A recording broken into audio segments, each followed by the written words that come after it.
everyone, welcome to the Urban Education Hub and today we are going to learn classification of computer language. आज के इस video में हम classification of computer language करने वाले हैं जिसमें हम machine language, assembly language and high level language detail में करने वाले हैं। इसलिए आप इस वीडियो को एंड तक जरूर देखिए। अगर आपको वीडियो अच्छा लगे तो आप वीडियो को लाइक, शेयर और कमेंट जरूर करें और अगर आप चैनल पे न्यू हो तो सब्सक्राइब जरूर करें। तो मशीन लैंग्वेज होता क्या है आप यहाँ पे देख सकते हो। यहाँ पे मैंने दिखाया है क्लासिफिकेशन ऑफ कंप्यूटर लैंग्वेज। तो मशीन लैंग्वेज, असेंबली लैंग्वेज और हाई लेवल लैंग्वेजेस, ये 3 लैंग्वेजेस होते हैं कंप्यूटर के, या आप इसको बोल सकते हो प्रोग्रामिंग लैंग्वेज। आप यहाँ पे देख सकते हो machine language, assembly language and high level language. तो ये तीनों लैंग्वेजेस आज हम डिटेल में करने वाले हैं, तो आप इस वीडियो को जरूर से एंड तक देखें। तो आज का जो वीडियो है, सबसे पहले हम डिस्कस करेंगे मशीन लैंग्वेज के बारे में। तो मैंने यहाँ पे कुछ इंपॉर्टेंट पॉइंट्स को यहाँ पे दिखाया है, तो आप इसको समझें। तो मशीन लैंग्वेज क्या है? Machine language is a collection of binary digits और bits that the computer reads and interprets. Machine language क्या है? तो machine language is a collection of binary digits और bits, collection of binary digits. Binary digits क्या होता है? Combination of 0 1, 0 और 1 के कॉम्बिनेशंस को आप बाइनरी नंबर्स कहते हैं, बाइनरी डिजिट्स कहते हैं। तो कलेक्शन ऑफ बाइनरी डिजिट्स और बिट्स, तो आप उसको क्या बोलते हो? वो मशीन लैंग्वेज है। और वो एक ऐसा लैंग्वेज है जिसको कंप्यूटर डायरेक्टली अंडरस्टैंड कर सकता है। तो मशीन लैंग्वेज क्या है? Is a collection of binary digits और bits that the computer reads and interprets. तो ये जो लैंग्वेज है, इस लैंग्वेज को आप मशीन लैंग्वेज कहते हो और इसी लैंग्वेज को कंप्यूटर क्या करता है? रीड करता है एंड इंटरप्रेट कर सकता है। उसके बाद क्या है? इट कंसिस्ट ऑफ बाइनरी और 0 एंड 1s। देखिए, जब ये बात होती है मशीन लैंग्वेज की, तो वहां पे 0 और 1 के कॉम्बिनेशन को ही बाइनरी नंबर्स और बाइनरी डिजिट्स कहा जाता है और इसी कॉम्बिनेशन ऑफ 0 और 1 को हम मशीन लैंग्वेज के नाम से भी जान सकते हैं। तो यहाँ पे नेक्स्ट पॉइंट में क्या है? तो machine language is the only language a computer is capable of understanding. हमारे पास तो 3 लैंग्वेजेस है कंप्यूटर के पास, machine language, assembly language and high level language. तीनों में से एक ये ही लैंग्वेज है, मशीन लैंग्वेज ही है, जो कि कंप्यूटर उसको डायरेक्टली समझ पाता है। यहाँ पे आप देख सकते हो, machine language is the only language. ये एक ऐसा लैंग्वेज है जिसको कंप्यूटर क्या कर सकता है? अंडरस्टैंड कर सकता है। असेंबली लैंग्वेज और हाई लेवल लैंग्वेज को समझने के लिए, अंडरस्टैंड करने के लिए उसको एक सॉफ्टवेयर की जरूरत पड़ती है, लैंग्वेज ट्रांसलेटर की जरूरत पड़ती है। लेकिन मशीन लैंग्वेज ही एक ऐसा लैंग्वेज है जिसको कंप्यूटर डायरेक्टली समझ लेता है। नेक्स्ट हमारा पॉइंट है, each instructions in a program. किसी भी प्रोग्राम में बहुत सारे इंस्ट्रक्शंस होते हैं, is represented by a numeric code and numerical address are used throughout the program to refer to memory location in computer memory। जब आप मशीन लैंग्वेज की बात करते हो, तो मशीन लैंग्वेज में क्या होता है कि जो भी प्रोग्राम है वो न्यूमेरिक कोड में या न्यूमेरिकल एड्रेस में क्या होता है? स्टोर होता है। पूरे प्रोग्राम में जो भी आपने यूज किया है, जो कि मशीन लैंग्वेज की मदद से बनाया गया है, वो क्या होता है? वो न्यूमेरिक कोड में होता है और न्यूमेरिकल उसका एड्रेस होता है। और आप उसको कहाँ स्टोर करते हो? तो मेमोरी लोकेशन में स्टोर करते हो, जो कि कंप्यूटर का ही एक मेमोरी है, कंप्यूटर का एक प्लेस है, एक मेमोरी है, जहां पे कंप्यूटर का जो भी मशीन लैंग्वेज का जो प्रोग्राम है वो स्टोर होता है। नेक्स्ट हमारा क्या है? The machine language programs are cumbersome and difficult to write. अब ये होता क्या है, आप यहाँ पे देखो। नेक्स्ट हमारा पॉइंट क्या बोल रहा है कि a machine language programs are cumbersome. ये cumbersome and difficult to write, इसका मतलब क्या होता है कि जो भी मशीन लैंग्वेज के प्रोग्राम्स होते हैं वो बहुत ही लार्ज होते हैं। डिफिकल्ट टू कैरी मतलब उसको यूज करना बहुत ही टफ होता है, डिफिकल्ट होता है, बहुत ही बड़ा बड़ा सा होता है, बहुत ही लार्ज होता है। इसीलिए इसको इस वर्ड से यहाँ पे दिखाया गया है कि मशीन लैंग्वेज क्या है, उसके जो प्रोग्राम्स जो होते हैं वो बहुत ही लार्ज या हैवी होते हैं एंड इसीलिए वो डिफिकल्ट होते हैं कि आप उसको यूज कर सके। Difficult to write and difficult to understand.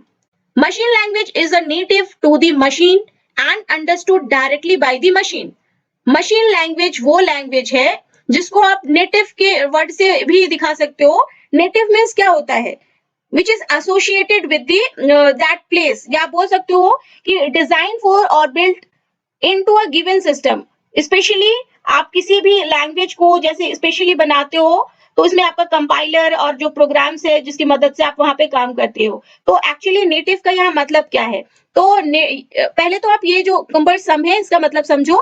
इसका मतलब होता है लार्ज। लार्ज भी बोल सकते हैं, हैवी भी बोल सकते हो आप। बहुत ही लार्ज प्रोग्राम्स होते हैं, इसीलिए आप इसको डिफिकल्ट, आपको जो इसको लिखने में, इसको बनाने में बहुत ही डिफिकल्ट होता है। और नेक्स्ट ये जो पॉइंट है, the machine language is native. Native means आप ये बोल सकते हो कि पुराना, या आप ऐसे बोल सकते हो कि जो कि डिजाइन ही किया गया है किसी चीज के लिए, किसी काम के लिए।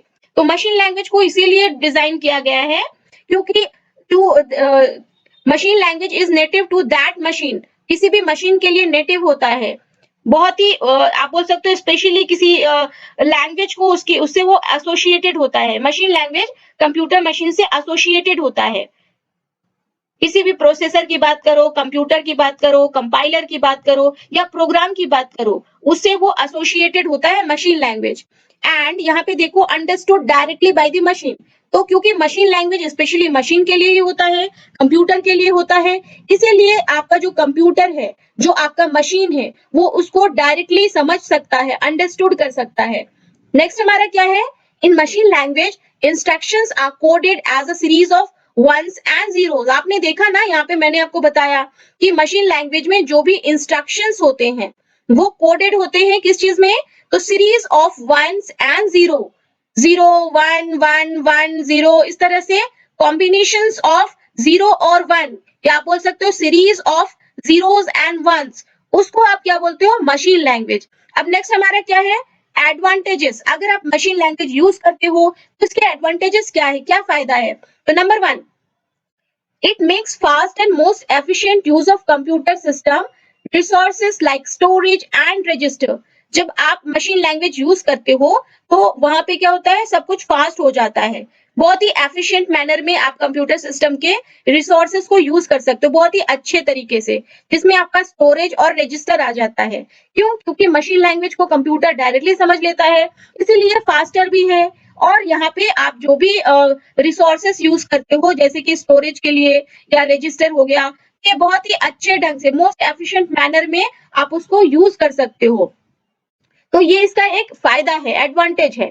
नेक्स्ट हमारा क्या है? It requires no translator to translate the code. आप देखो, इट रिक्वायर्स नो ट्रांसलेटर, मतलब आपको कोई ट्रांसलेटर की जरूरत नहीं है, किसी सॉफ्टवेयर की जरूरत नहीं है जिससे आपका कोड क्या हो? ट्रांसलेट हो सके, क्योंकि कंप्यूटर को वो लैंग्वेज समझ में आ जाता है डायरेक्टली, तो आपको किसी भी ट्रांसलेटर की जरूरत नहीं होती है। That is instructions are directly executable and understood by computer. तो जो भी हम प्रोग्राम्स बनाते हैं, जो भी हमारी इंस्ट्रक्शंस हैं, वो डायरेक्टली रन हो जाते हैं, एग्जीक्यूट हो जाते हैं, और आपका जो कंप्यूटर उसको डायरेक्टली समझ लेता है। तो यही तो आपका क्या हो गया? एडवांटेज हो गया किसका? मशीन लैंग्वेज का। अब हम आ जाते हैं डिसएडवांटेज में। तो डिसएडवांटेज, किसी भी चीज का एडवांटेज है तो डिसएडवांटेज भी है। Binary code is virtually unreachable, मतलब आप उसको देख नहीं सकते हो, आप उसको फिजिकली टच करके नहीं देख सकते हो, मतलब आपको कोडिंग जो भी कर रहे हो वर्चुअली अनरीचेबल है। नेक्स्ट है difficult to program. Binary numbers को अगर आप समझो तो बहुत ही डिफिकल्ट होता है। तो आप जब प्रोग्राम बना रहे हो मशीन लैंग्वेज में, तो वहां का जो प्रोग्राम होता है ना, वो डिफिकल्ट होता है, बहुत ही डिफिकल्ट होता है उसको बनाना। तो यहाँ पे आप देख सकते हो, programming in machine language is the most difficult kind of programming. तो जब भी आप प्रोग्राम बनाना चाहेंगे, बहुत ही डिफिकल्टी होगी किस लैंग्वेज में?